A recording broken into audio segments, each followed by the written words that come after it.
नमस्कार दोस्तों, मैं राजेश श्रीवास्तव सपने हो गए जिनके अपने के इस अद्भुत कार्यक्रम में आपका हार्दिक स्वागत करता हूं। तो दोस्तों, सपने हर कोई देखता है और सपने देखने भी चाहिए। सपने उसी के पूरे होते हैं जो निरंतर अपने संघर्ष के धारा प्रवाह में बहता रहता है।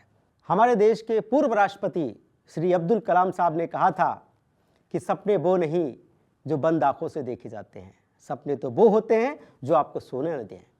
ऐसे ही हमारे देश के महान कवि, महान लेखक श्री हरिवंश राय बच्चन जी ने कहा था कि जिस व्यक्ति की अपनी संघर्ष की कहानी नहीं, उसकी अपनी कोई जिंदगानी नहीं।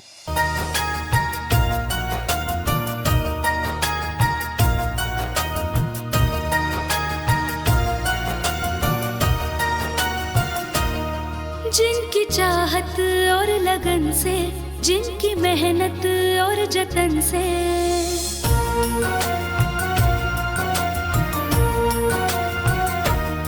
जिनकी चाहत और लगन से, जिनकी मेहनत और जतन से कदमों में लगी दुनिया ये झुकने, सपने जिनके हो गए अपने, सपने जिनके हो गए अपने, सपने जिनके हो गए अपने।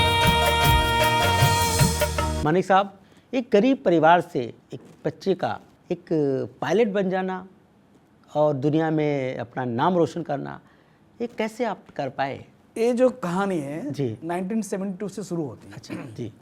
गुजरात, मानेकपुर, छोटा सा गांव जहाँ बस भी नहीं जाती है, रोड नहीं है, ऐसे गांव में मैं पला हूँ।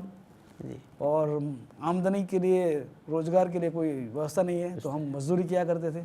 पूरा परिवार मजदूर है। जी। और एक दिन मजदूरी करते करते मैंने आसमान में हवाई जहाज़ को देखा उड़ते हुए। जी। और उस दिन मैंने संकल्प लिया था एट द एज ऑफ 12 साल की उम्र में, मैं बड़ा होकर मैं पायलट बनूंगा। बट मैं क्या बताऊं कि वो जो सपना था ना, वो साकार करने के लिए मुझे 16 साल लगे। उसके 16 साल के दौरान बहुत सारे एपिसोड हुए। जी जी। फिर मैं वहाँ से आ गया मुंबई। जी। मुंबई में झुपड़पट में रहा करता था मैं, कुरार विलेज, मलाड। जी जी। पिताजी चपरासी थे, छोटी सी खोली थी, उसको हम खोली बोलते थे। जी। पढ़ना था लेकिन पैसे नहीं थे, इनकम इतनी नहीं थी। पिताजी अकेले कमाने वाले थे, 8 लोग खाने वाले थे। तो मैंने भी काम करना शुरू किया। जी जी। मलाड के कुरार विलेज में एक कोना हुआ करता था, वहाँ पर मजदूर लोग इकट्ठे रहते हैं सुबह 7 बजे 6 बजे। जी। और कॉन्ट्रैक्टर आकर के मजदूर को ले जाता था। जी। तो मैंने भी वहाँ जाकर बैठना शुरू कर दिया। अच्छा। और फिर मैंने शुरू किया काम करना। अच्छा। हाँ, मलाड वेस्ट मारवे रोड पे उस ज़माने में बड़ी बड़ी सोसाइटी बिल्डिंग बना करती थी। जी। तो वहाँ जाकर के मैं ईंट उठाता था, लोखंड डालता था, ओके। सीमेंट उठाता था, जी। कुछ पैसे कमाता था, फी भरता था, पढ़ता था। तो ऐसे करते करते करते मैंने एसएससी पास किया। जी। 12वीं पास की मैंने। जी। मेरे लिए दिक्कत बहुत बड़ी थी, लैंग्वेज प्रॉब्लम, क्योंकि मैं गुजरात से आ रहा था। जी जी जी। गुजरात में न तो मैं हिंदी पढ़ी थी, न तो मराठी, न तो इंग्लिश। जी।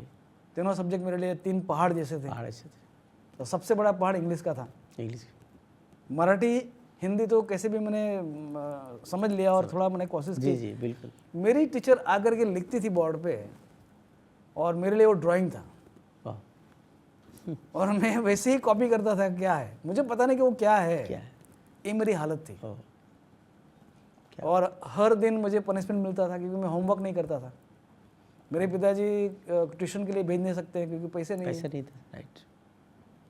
तो एक दिन मुझे क्लास से बाहर निकाल दिया। मैं गैलरी में खड़ा हूँ, रिक्शा जा रही है, लोग जा रहे हैं, मैं देख रहा हूँ। फिर एक मेरी नज़र गिरी एक चिड़िया पे। अच्छा। वो अपने छोटे छोटे बच्चों को उड़ना सिखा रही थी।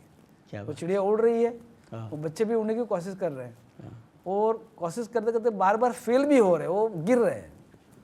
45 मिनट का पीरियड रहता है, तो 45 मिनट में क्या करूँ, मैं देखते रहता हूँ कुछ। तो फिर मैंने देखा एक चिड़िया सिखाते सिखाते फिर वो बच्चे सीख जाते हैं, क्या बात। और वो छोटे छोटे पंछी उड़ने लगते हैं। उड़ने लगते। एंड दैट गेव मी क्या बात। आइडिया क्या बात। कि इतनी छोटी सी जान हाँ। अगर इतनी कोशिश करती है तो उड़ सकती है, तो मैं क्यों नहीं कर सकता हूँ। सपने